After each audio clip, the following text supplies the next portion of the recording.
All right, everyone, we are going to do a virtual tour of our classroom. Reminder that none of us is at school today, any of these days right now, because of this really bad cold going around. So we wanted you to be able to show your families what our classroom looks like. So this is Practical Life. This is where we do pouring. You could do replicate this at home with things that you have at home. Pouring, scooping. If you have a pipette thing, can you see this? Where am I? Here it is. You can transfer water back and forth between two little cups. You could use beans to do your Practical Life work like that. Here is some stringing beads and some little sewing. And then on the bottom shelf we have Practical Life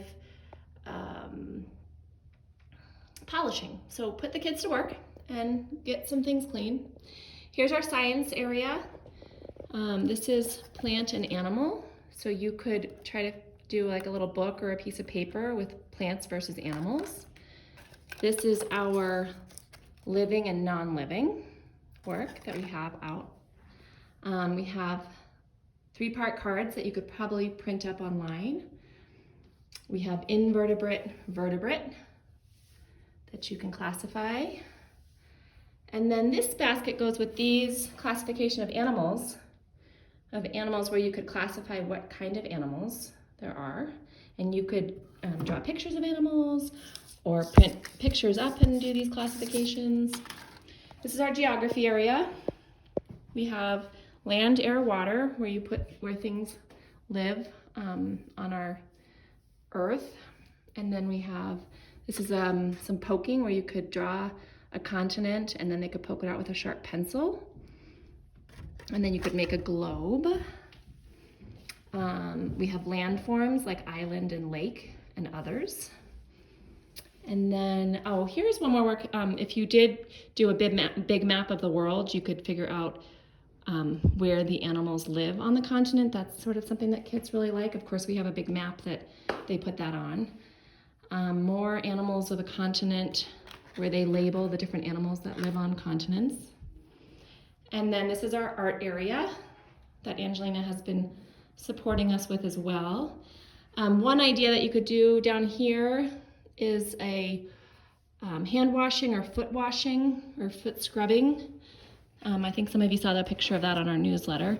This is window washing, so if you happen to have a squeegee, you could make a little window washing work.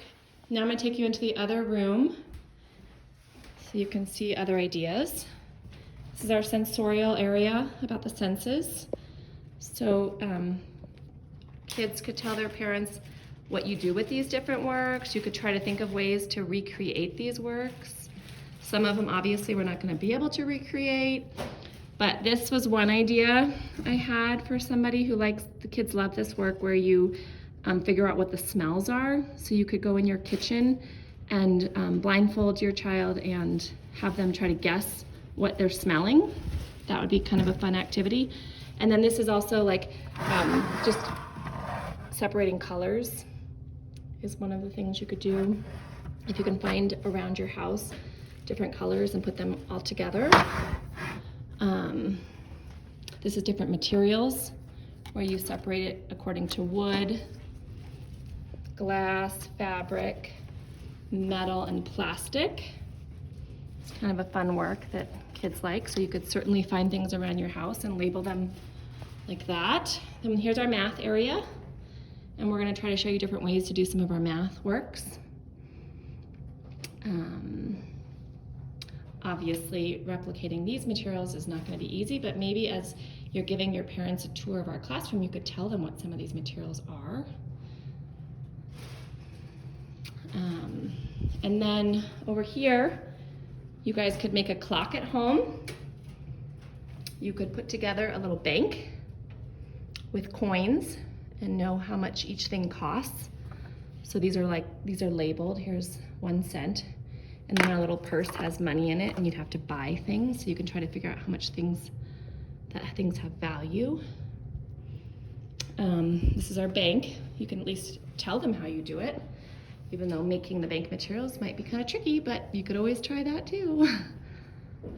Here are science experiments. Some of these you could replicate at home. Sink and float. Drinking flowers you probably could replicate. That might be kind of fun. Sink the boat. If you are hearing of any of these science experiments and you want to do them at home and you need some support on how to put it together, let us know and we can tell you. We'll also try to show you some of them on some of these videos. I know Vita did one on one of her lines. This is our language area, so matching pictures to pictures, really basic. And then there's a rhyming work where you find objects that rhyme. So in here we have a bear and a chair, shoe and glue. This is gonna be tricky to replicate, but if you wanted to try at home, that would be a great thing to do. Also patterning, so thinking of things to make patterns with at home. Here's our sandpaper letters, our sound books, which we can get you copies of if you happen to want any. Beginning sounds with pictures, and then some more advanced language work, environmental labels, word wheels, which you could even make at home, action words, which we can show you how to do later as well. Our more advanced language shelf that some of the kids can tell you what some of these are. There's Michelle working. Hi. Our writing shelf. Making a mess. It's okay. More writing materials, making cards. Our kids love making cards. You can do that very easily. You could print up a calendar and write the numbers on the calendar. Making little books. We can show you how to do that, but just basically one word per page, or even just beginning sound. And then some more of our language materials, our name cards for kids to trace, our InstaLearn board. And if you have letters at home, even just putting letters on a line or trying to sound out words or doing beginning sounds. So I think that's all. That was our virtual classroom tour. We miss you guys, and yeah, have a good day. Okay, bye.